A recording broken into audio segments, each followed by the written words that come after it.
द्वितीय प्रश्नटी ହେଉଛି ଆମ ଜଙ୍ଗଲରେ ପ୍ରଥମ ଆମ୍ବ ଗଛ କିଏ ଲଗାଇଲା? ଏହା ଜ୍ଞାନୀ ପୁରୁଣା ପାଲା ଯେ ଖାଦ୍ୟ ବାଣ୍ଟିବାର ମହତ୍ତ୍ୱ ଜାଣିଥିଲା।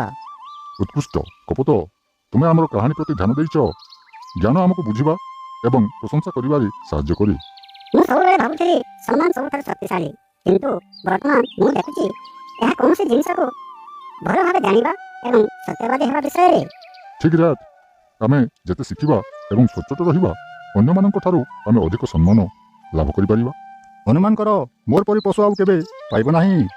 ଏହା ତୁମର ଜ୍ଞାନ ଏବଂ ତୁମର କାର୍ଯ୍ୟକଳାପ ଯାହା ଗଣନା କରି ବିଲେଇ।